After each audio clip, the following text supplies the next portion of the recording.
Imagine being dropped right into the middle of a massive, sprawling labyrinth. And right as the heavy iron gates lock behind you, someone just hands you a blindfold and says, good luck finding the exit.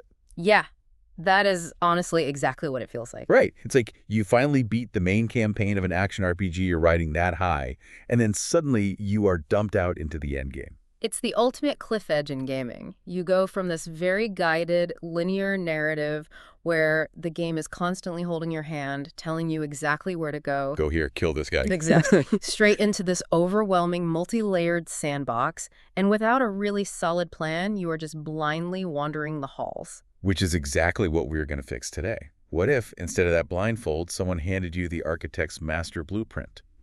Now that changes everything. It does. A schematic that doesn't just show you where the exit is, but highlights the most mathematically efficient path to get there, entirely bypassing all those dead ends. Yeah. That is our mission for this deep dive. Yeah. We are unpacking a highly optimized, incredibly detailed blueprint for the Path of Exile 2 endgame. And look, this specific roadmap is vital for you to understand because the endgame here is divided into 3 massive intersecting systems. It's a lot to take in at first. It really is. You have the Precursor Fortress, the individual league mechanics, and the master missions.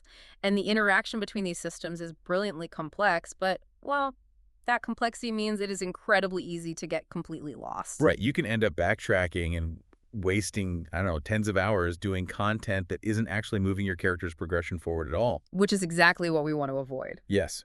And we aren't just going to read you some boring grocery list of quests to tick off. The goal here is understanding the underlying logic, the optimal order of operations. Yeah, the why behind the what. Exactly. We are going to explore how to maximize your Waystone drops, which, if you're new to the endgame, are the literal tickets you need to enter these maps. We'll look at how to grab the most powerful Atlas passives early, and most importantly, how to avoid grinding content that does absolutely nothing for you. It all comes down to systemic efficiency. But to even begin this optimized journey, you have to do something that feels, honestly, incredibly unnatural. Oh, yeah. It hurts to do. It does. You have to break a fundamental habit that almost every single action RPG player has hardwired into their brain from day one. Okay, let's set the stage for you. You just beat the campaign, the credits roll, you arrive at the Ziggurat, and you open the Waygate, which serves as your map device. Yep, the starting line. Right.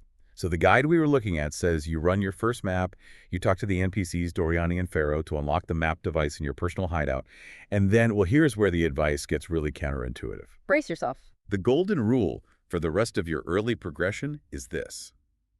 Always rush straight to the map boss and completely ignore the extra content. I know.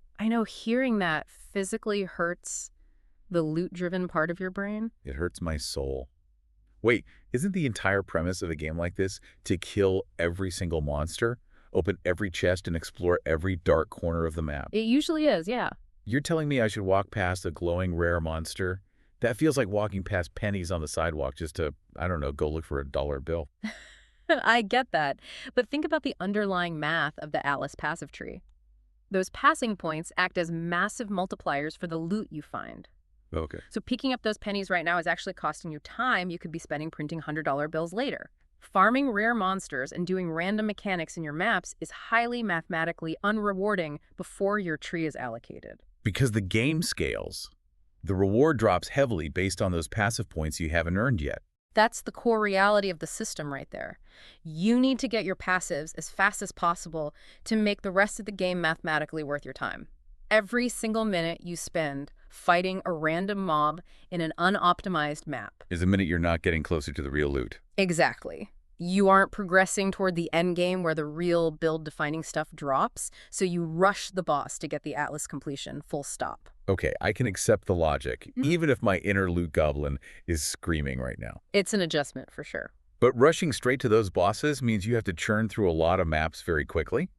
And to run a map, you need a Waystone to open it. Which brings us to a really critical early game detour you have to take before you really dive deep into the main Precursor Fortress. Yeah, we need to talk about the Waystone economy. Waystones are essentially the lifeblood of this endgame. They're the consumable items required to actually open the map nodes, and they come in increasing difficulty tiers. If you run out of Waystones, or if you simply can't sustain the specific tier you are currently playing at, your progression comes to a grinding halt. You're just locked out. You are effectively locked out of pushing forward. It's a progression death sentence. But our source guide reveals this incredible early hack to prevent that exact scenario. It's so smart. It really is. Before you go deep into the fortress, you take a very quick detour to an NPC named Hilda's camp. And you only need to complete her very first beast contract. Just the first one. Doing that one single thing unlocks a passive that gives you a 25% chance to upgrade a normal map boss into a powerful map boss. Why is that specific passive so important? It fundamentally shifts your sustain curve. See, normally map bosses drop waystones of the tier you are currently running. So you run a tier 3 map, the boss drops the tier 3 waystone to replace the one you just used. Makes sense. But a powerful map boss drops waystones one tier higher. Oh, so it's like securing a VIP upgrade ticket.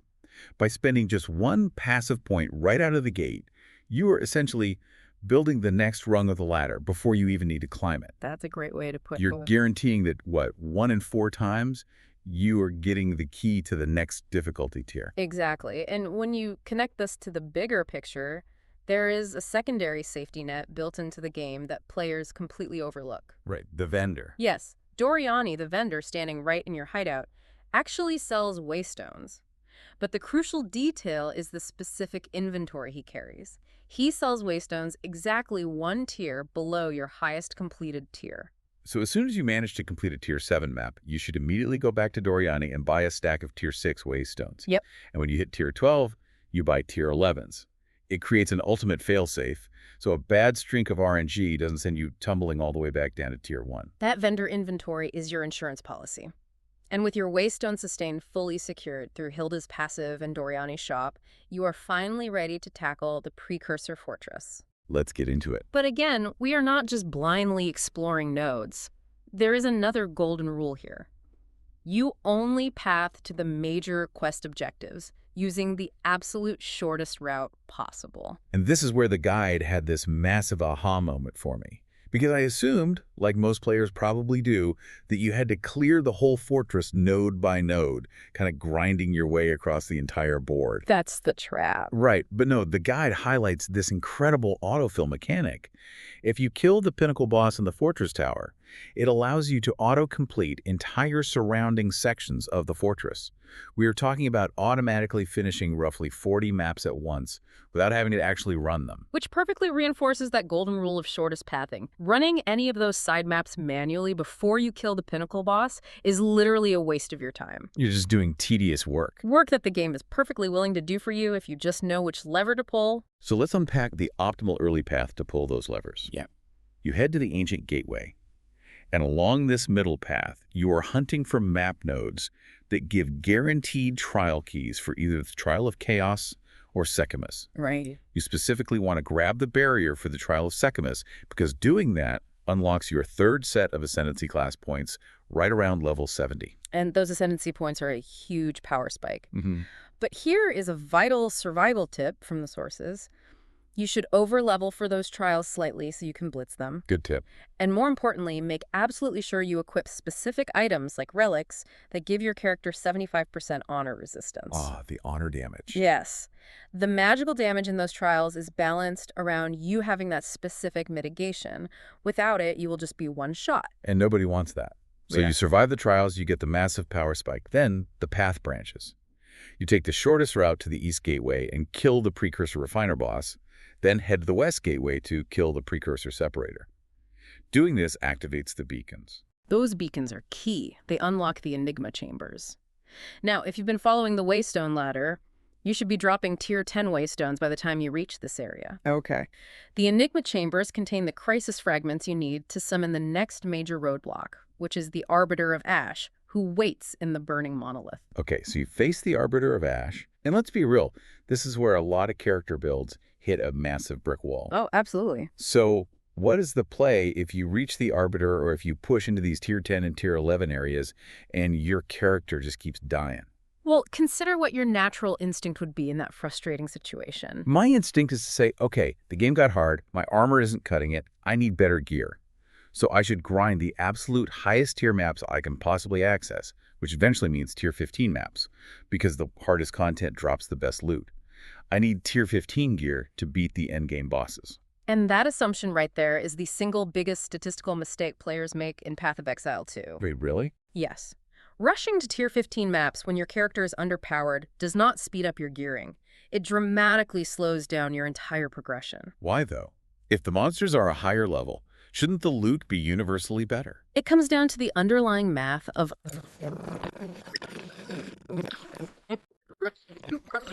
to farm in tier 11 maps. Okay, I'm listening. Tier 11 areas contain monsters that are level 75. Because of how the game's code works, this means every piece of armor or weapon that drops has an item level of at least 75. Okay, level 75. Why is that specific number the magic threshold? Because item level 75 is the mathematical threshold that guarantees you access to the most vital stat tiers in the entire game. Oh, wow. At level 75, items have the potential to roll tier 1 flat damage on your rings and gloves. They can roll the highest tiers of health modifiers. They can hit highly effective tiers on all your defensive resistances. Amulets can drop with massive skill point bonuses, and you can comfortably level your ability gems up to level 18. So you are getting essentially endgame viable stats without having to fight the hardest endgame monsters. That is the secret. Now, to get strictly better mathematical rolls than that level 75 gear, you have to jump all the way to item level 82, which requires farming those punishing tier 15 maps. Right. But here is the statistical kicker. Those higher tier rolls have significantly lower drop weights anyway. Think of it like a weighted lottery, meaning even if you are struggling through a tier 15 map, the game's random number generator is still highly likely to give you the level 75 tier stats, or worse. Oh my gosh. So you are subjecting yourself to incredibly difficult content, constantly dying, losing all your momentum, all for a minuscule statistical chance at a slightly higher number that probably won't drop anyway. That is exactly the trap. You can comfortably, quickly, and safely gear up your character in tier 11 without losing any meaningful loot potential. You save time, you save frustration, and you build the power base you actually need to clear the rest of the board. That completely changes how you approach the difficulty curve. So you hit a wall, you park yourself in the tier 11 sweet spot. Yeah. But how exactly do you get that gear? You don't just run empty maps, right? No, definitely not. This is where you pause the fortress progression and pivot to the League mechanics. Yes. The League mechanics are essentially targeted loop farms.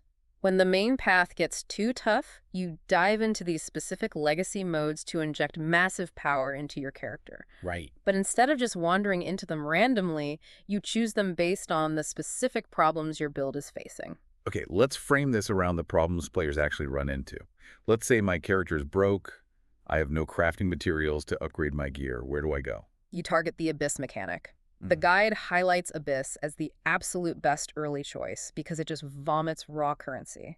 The basic orbs you need to alter items, plus materials called desecrated bones and omens, which are used for universal crafting, it fits every single build. Okay, what if my jewelry is lagging behind? Like my belt is terrible, and I keep dying because I don't have enough health. Then you pivot to Breach. The Breach mechanic is phenomenal for targeting belts, which are notoriously weak early on. It also targets specific amulets and rings, and drops catalysts, which are those special items used to permanently upgrade the stats on your jewelry. Nice. Now, what if I need high-end trading currency to buy a specific weapon from another player? For raw wealth, you look at Expedition, specifically the King's March variation.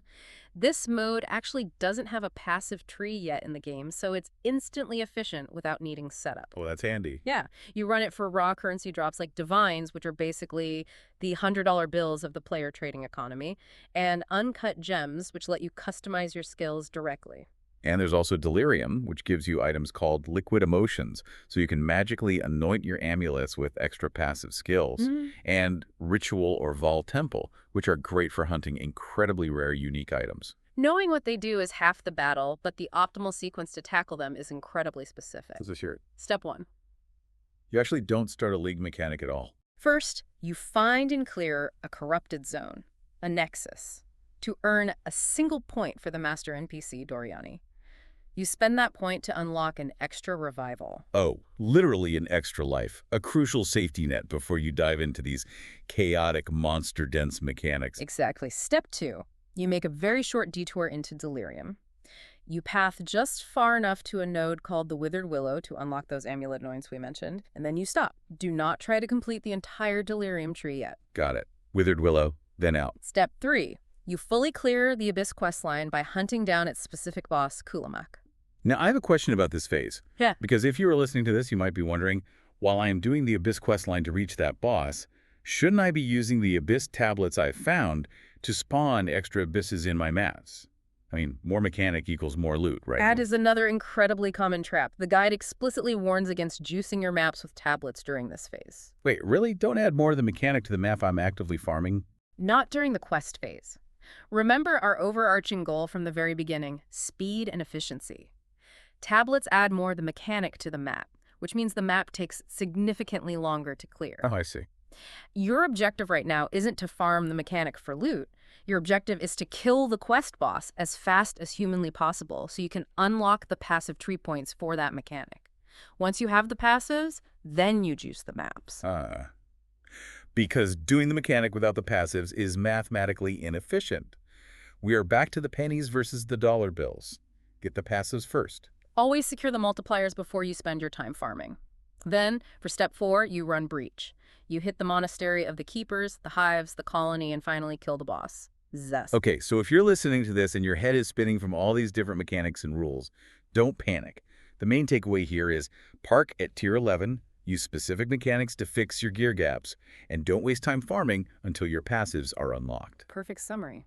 And once you've done that, once you've raided the Abyss, upgraded your belt in a Breach, and secured your extra revival, you are finally powerful enough to return to the fortress for the final push. Which brings us to the climax of the endgame and the true power of that autofill exploit we teased earlier.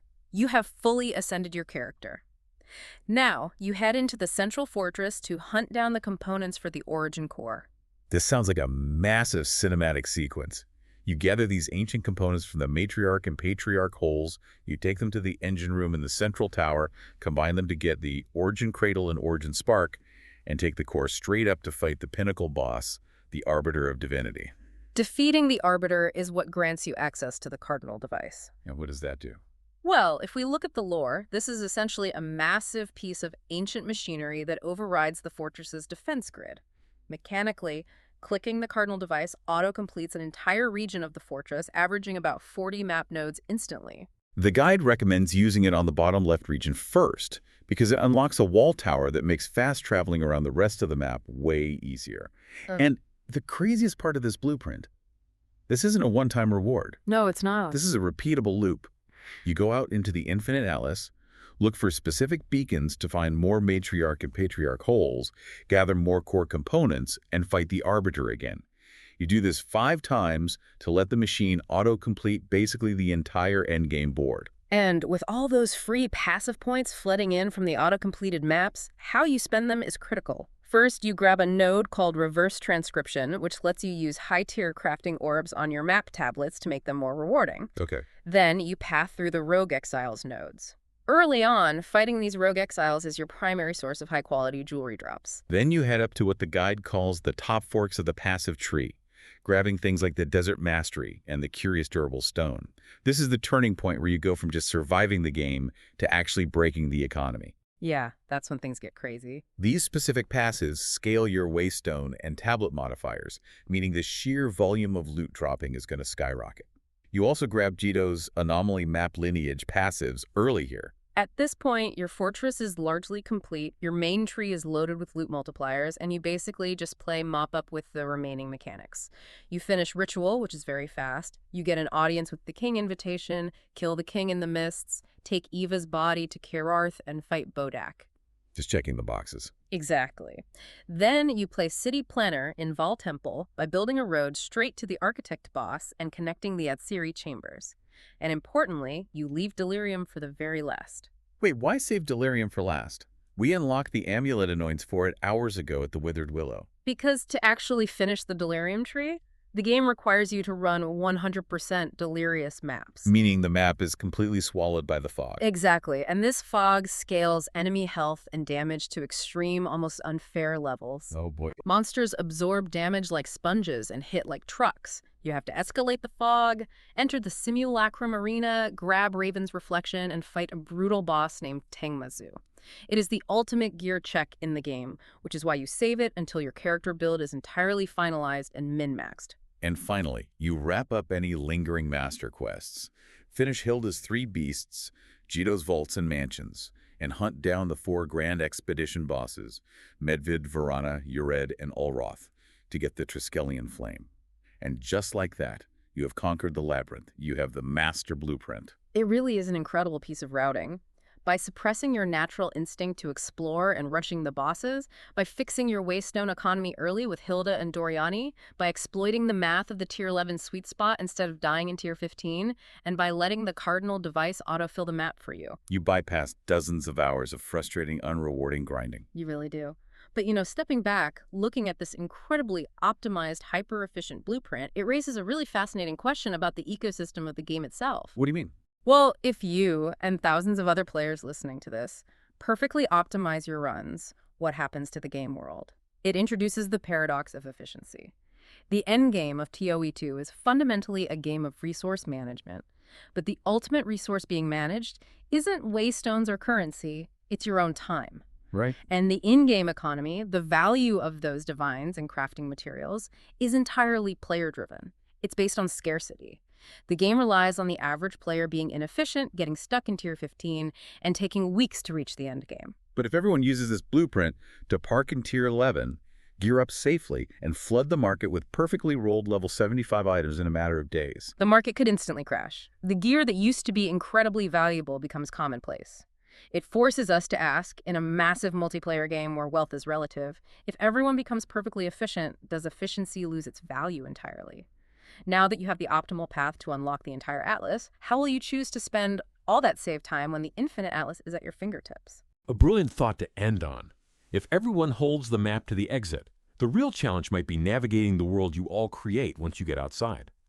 Thank you so much for joining us on this deep dive. We'll leave you to start building that Waystone ladder. Catch you next time.